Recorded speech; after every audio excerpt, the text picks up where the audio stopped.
Pride and Prejudice. It's a novel written by Jane Austen in 1813. On the other hand, it's a movie. Well, actually, there have been several movies made about it, but the one we're going to talk about was released in 2005. It was directed by Joe Wright, and it was his directorial debut. It starred Keira Knightley as Elizabeth and Matthew Macfadyen as Mr. Darcy. The other cast really doesn't matter. It was nominated for 4 Academy Awards that year. They didn't win, but it's an honor just to be nominated, right? So how does the movie stack up to the book? Well, the book is 61 chapters and roughly 260 pages. The movie is 2 hours, 8 minutes long. So there might be a couple of things missing from the movie. The opening scene in the movie is a combination of chapters 1 and 2. Here we meet the Bennets and we learn about a new, unmarried neighbor who's supposed to be rich. It's funny, they call him a neighbor, but his mansion is like 3 miles away. And we find out there's a ball coming up. The book describes it as a small ball where there are not enough men for Elizabeth to dance with, which forces her to sit out for a couple of the dances. This gives Mr. Darcy the impression that there might be an issue with her. The movie makes it a grand affair with lots of people and much gaiety. This change makes Darcy's impression of Elizabeth seem more accurate, where it wasn't supposed to be. The conversation at the end of the scene with Mrs. Bennet, Elizabeth, Jane, Darcy, and Bingley is a combination of 2 scenes in the book in different chapters. In the movie, Elizabeth claps back at Darcy and lets him know that she heard him say that she was intolerable. Okay, this scene might make moviegoers feel good today, but Elizabeth, with all of her faults, is still a lady of that day and would never have been so rude. I actually prefer how she handled it in the book. She let his comments roll off of her back. She saw him as the problem, not her. And I think, good for her. We see a conversation between Jane and Elizabeth the night of the ball. They're lying under a blanket in a bed discussing Mr. Bingley. They also touch a little bit on Mr. Darcy. In the book, this conversation happens at the beginning of chapter 4, and it just says that it happens when they're alone. And it also only talks about Mr. Bingley and his family. Elizabeth points out that he's rich, and Jane points out that she doesn't believe in marriage driven by money. Then at breakfast the next morning, Mrs. Bennet drones on and on to Mr. Bennet with a play-by-play of the events of the ball. This conversation happens at the end of chapter 3. It's there because Mr. Bennet didn't go to the ball, but in the movie he did attend the ball. So why does she feel the need to recount the events if he attended? The book makes it clear that she's supposed to be annoying to him in this play-by-play, but the movie scene goes a little too far. Even the young ladies should have been annoyed by the lengthy commentary. At breakfast, a letter comes for Jane from Caroline Bingley asking her to dinner, and that the men would be out. This letter actually doesn't show up until chapter 7. Mrs. Bennet is shocked that Mr. Bingley would not be there. Jane first asks for a carriage to take her to Netherfield. That's Mr. Bingley's place. But her mom doesn't respond. She just kind of ignores it. Then Elizabeth asks, to which Miss Bennet says no and says Jane will go on horseback. There's no other discussion as to why she would be invited to dinner if Mr. Bingley would be out. But the book tells us it's because the 2 Bingley sisters don't get along and needed a referee. Also, the movie indicates that this is the first time she's dining with them. But in the book, we already know that she's been there for like 4 times. In the next scene, we see Elizabeth running in from the rain. This is the same day as the breakfast scene and the day of the invitation for dinner. Mrs. Bennet now explains that forcing Jane on horseback means she'll have to stay the night at Netherfield until the rain clears. The purpose of this scheme is to ensure Jane gets a chance to talk to Mr. Bingley before she leaves the next morning. The scene ends with the doors at Netherfield Park opening by a butler and Jane standing there, drenched and sneezing. You know, it's really impressive that she gets a cold in just the 3 miles from Longbourn to Netherfield, and really impressive that the cold starts immediately. So Jane has been at Netherfield for a long enough time for Elizabeth to get a letter from her. And this letter asks Elizabeth to come to Netherfield Park because Jane has fallen ill. This letter actually shows up in chapter 7, and the scene is much longer in the book. Elizabeth reads the letter out loud and declares, "This is ridiculous." She doesn't explain what's ridiculous, so I'm assuming that it's that her sister is there instead of home. Mr. Bennet says sarcastically that if Jane dies, then at least it would be a comfort to know it was in pursuit of Mr. Bingley.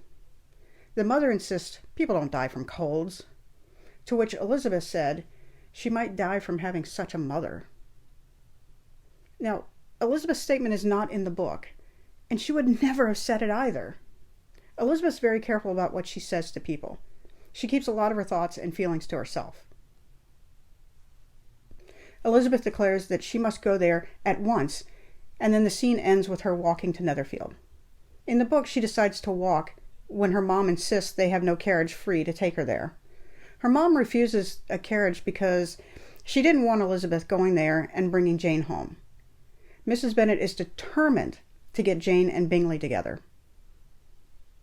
Now Elizabeth comes to nurse Jane. This time at Netherfield happens over chapters 7 to 12 in the book. Elizabeth arrives disheveled from her 3-mile trek in the mud. She is shown to the breakfast room where, in the book, she's greeted by everyone who's staying at Netherfield. In the movie, it's only Darcy and Miss Bingley. In the movie, the meeting is brief and curt. In the book, everyone is nice to Elizabeth. Miss Bingley comments, rather harshly, on Elizabeth's appearance. In the book, this conversation occurs later in the day by Miss Bingley and her sister, Mrs. Hurst. There is a curious scene dropped in the middle of the storyline about Jane and Elizabeth at Netherfield. Mrs. Bennet is leaving her house, but pauses to tell her husband that her plan to get Jane and Bingley together is working. "He's half in love with her already," she declares. He's done so in spite of the Bennets being poor. Okay, first of all, how does she know what Bingley is feeling? There's no indication of any correspondences between the daughters and herself. And secondly, the Bennets are not poor. They aren't rich, not by Bingley and Darcy standards, but they're certainly not poor. They would be considered probably somewhere in the upper middle class today. They own land, which makes them part of the gentry, or the land gentry. And the land gentry was not poor. In addition, they have servants. How many poor people do you know have servants? She's obviously comparing the wealth to the rich that she wants her daughters to marry into. The movie switches back to Netherfield. Now Elizabeth is in the parlor with Darcy, Bingley, and Miss Bingley. In the book, most of this conversation happens while all of the guests, except for Jane, who is still ill, are in the parlor playing cards. Elizabeth is trying to read rather than play cards, but eventually she's so interested in their conversation she starts to engage. The movie combines 3 separate conversations into the one. Eventually, the other Bennet women come to visit Netherfield to see how Jane's doing. In the book, Mrs. Bennet insists Jane is still too ill to come home. Mr. Bingley actually agrees with her. So to Elizabeth and Darcy's dismay, they stay. They're there for another 3 chapters. I say much to the dismay of Elizabeth and Darcy, because for Elizabeth, though the guests at Netherfield are growing on her, she still doesn't like being there. And for Darcy, the time with Elizabeth is causing him to have feelings for her in spite of his attempts not to. He also doesn't like how Miss Bingley is so uncivil to Elizabeth. In the movie, Jane is feeling much better and goes home with her mother and her sisters when they come for the visit. As Elizabeth climbs into the carriage, Darcy helps her in. This touching of the hands creates a slight spark between the two. The movie follows the ladies home. Mrs. Bennet is seen telling one of the maids that they are not rich. Again, they own land, have maids, a butler, but they're poor in her mind. Mr. Bennet tells his wife they have a guest coming for dinner. In the book, this announcement of a dinner guest happens in chapter 13, the morning after Elizabeth and Jane finally return from Netherfield. Mr. Bennet explains that the guest is Mr. Collins, his cousin, whom he has never met, but will inherit the Bennet estate when Mr. Bennet passes. The book doesn't explain why Mr. Collins would inherit his estate rather than his wife and his daughters. There's no need to explain that at that time. Everyone reading the book back then knew why. I suspect most people today also know why. But the movie, on the other hand, assumes we're not familiar with history, and so it has to explain it to us. So it includes a scene where Elizabeth and two of her sisters are walking along the street in Meryton, and Elizabeth explains to them why Mr. Collins gets the estate. The book tells us that Mr. Collins is a tall, heavy-looking man of 25. The movie has him short, normal weight. His age is hard for me to discern, but it seems a little older than 25 to me. The scene in the movie combines chapters 13 through 15. Mr. Collins praises everything a little too much in the movie. The book tells us he praises some things in the house, but his praise is well placed and therefore changes Mrs. Bennet's opinion of him. The conversation where Mr. Collins tells Mrs. Bennet that he wishes to marry Jane has very little dialogue in the book, but there's enough exposition there to where you could say that the movie does kind of fit the book.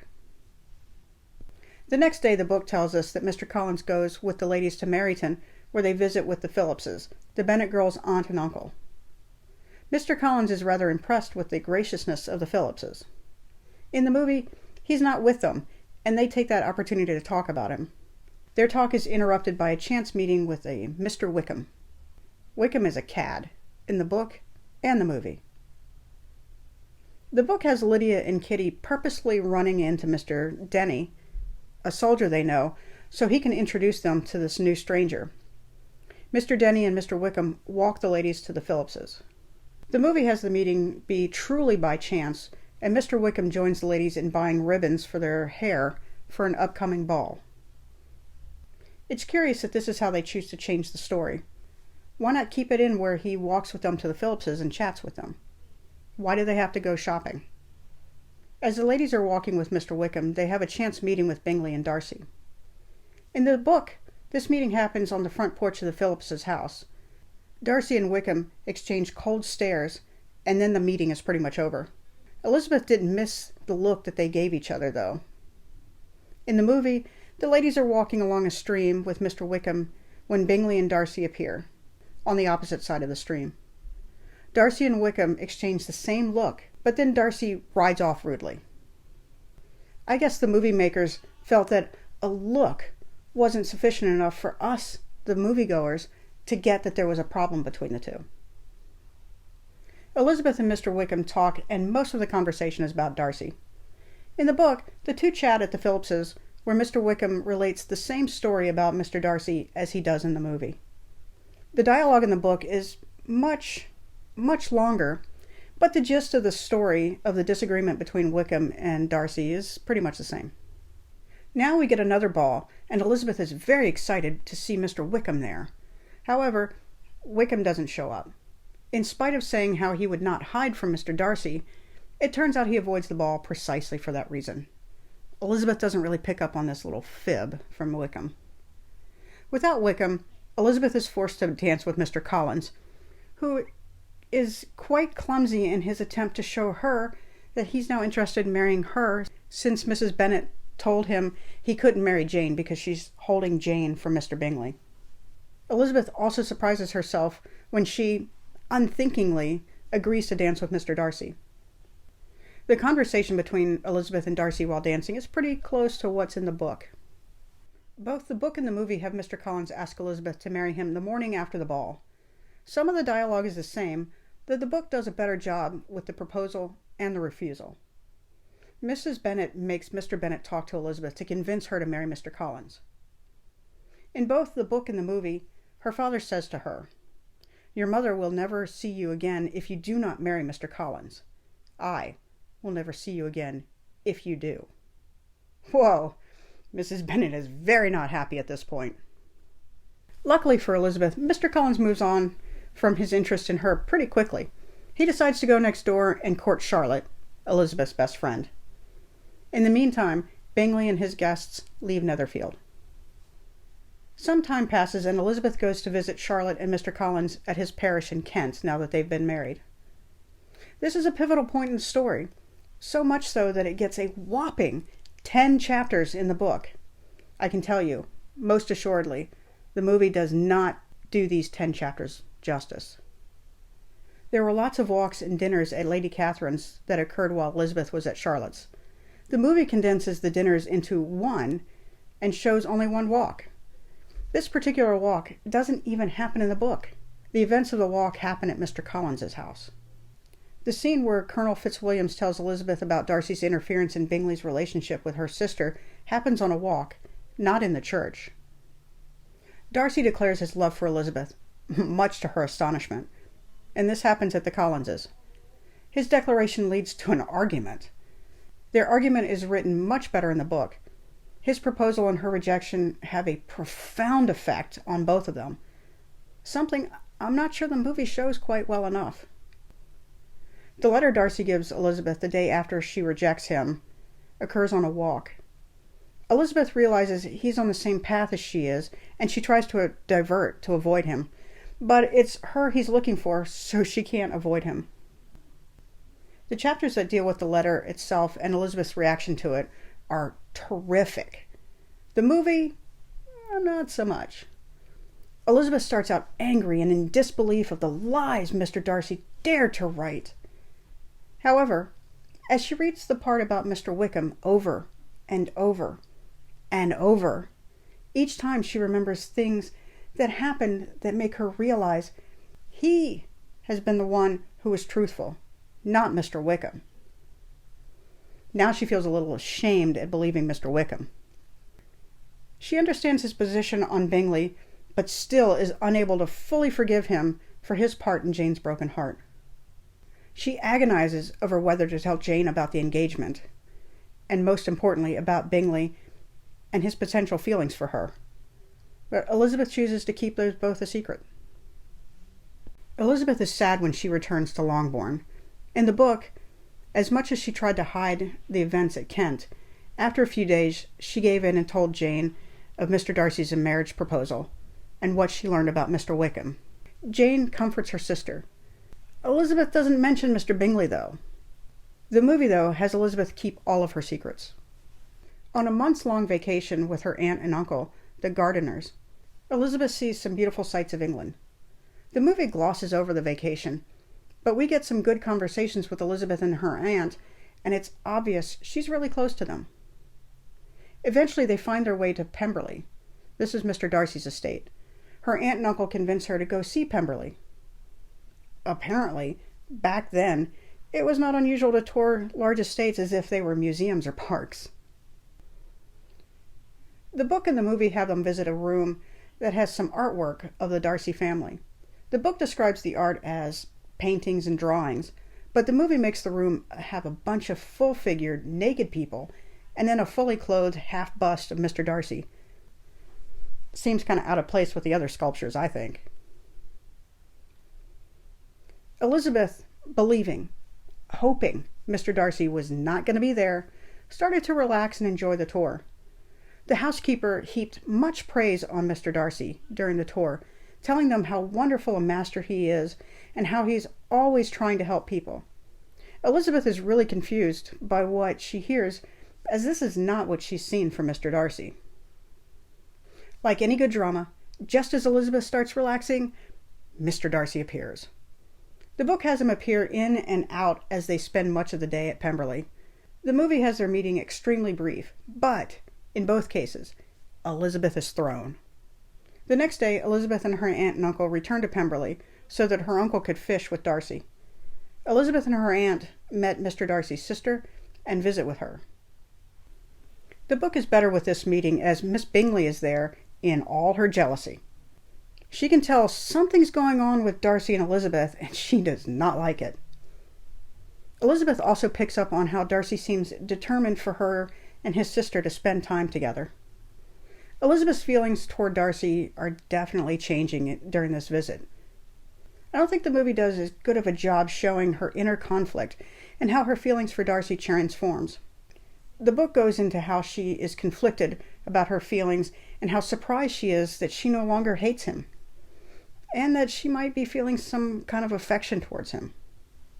Just as things are moving along with Elizabeth and Darcy, she gets news from Jane that Lydia has run away with, you won't believe it, Mr. Wickham, and that she and her aunt and uncle should return immediately.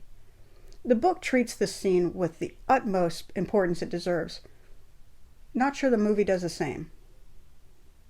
At Pemberley, she started to realize her feelings for Darcy. She believes that with her aunt and uncle, he can see that her family is not as unrefined and ill-behaved as he first presumed. She was starting to feel a certain kind of hope for something that might be love. She fears now that he might be reminded of what her family really is. She never cared what Darcy thought about her before, but now she fears how he will see her in the light of this news, and that any chance for love is lost. In this scene in the movie, everything Mr. Darcy said was either attributed to Elizabeth in the book or not in the book at all. What her aunt says is Darcy's line in the book. Something that's not really shown in the movie is that Mr. Wickham had his eyes set on Elizabeth. He and Elizabeth spent a lot of time together, so much so that a lot of people thought that they would eventually marry. Their relationship really didn't go anywhere because of a combination of his travels for the military, her personal endeavors, his attention to other ladies, and eventually what Elizabeth learned about him. Mr. Darcy took it upon himself to handle the Wickham situation by paying Wickham to marry Lydia. This he had hoped to keep quiet, but Lydia, being Lydia, blabbed to Elizabeth pretty soon after returning with her "Dear Wickham," that Mr. Darcy had been at the wedding. She said it was a secret, so Jane and Elizabeth told her not to say anything to anyone. Elizabeth, though, burning with curiosity, sent a letter to her aunt to know why Mr. Darcy was at the wedding. Her aunt wrote back, telling her the whole story. The movie has Lydia tell Elizabeth this over dinner. Not as suspenseful as the book, but the movie is 3/4 of the way through, so I guess you have to move the plot along. Now that all the drama that is Lydia is over, new drama appears. Mr. Bingley and Mr. Darcy come back to town. The Bennets learn about their return from Mrs. Phillips in the book, not the awkward, silly way it is in the movie. Why would what looks like a merchant come running out of his shop to tell the Bennet ladies about their return? Much of the way the movie ends is a mix of the book and made up from whole cloth. The book has the courtship between Jane and Bingley take place over many days and many family dinners and walks. Lady Catherine comes to Longbourn to confront Elizabeth about a rumor she heard about a possible engagement with her and Darcy. The conversation in both the movie and the book are close. However, she doesn't appear at Longbourn in such an impertinent time as she does in the movie. Lady recounts her conversation with her nephew. Turns out, Lady Catherine coming to see Elizabeth actually allows Darcy to believe there might be a chance with Elizabeth, because she refuses to say whether or not she would marry Darcy. During one of the many walks Elizabeth and Darcy had with Jane and Bingley, they wandered off and the two of them opened up about all of the drama that had surrounded their meetings. Elizabeth admits to reading the letter that he wrote to her over and over again, and that she carries the letter with her. She also admits that she loves him. And then they decide to get married. Both the book and the movie show the whole family is surprised by their engagement. Elizabeth is called to her father's library, where she tells her father how much she loves Darcy. The final scene in the movie doesn't appear in the book, though it might be a better ending than what the book gave us.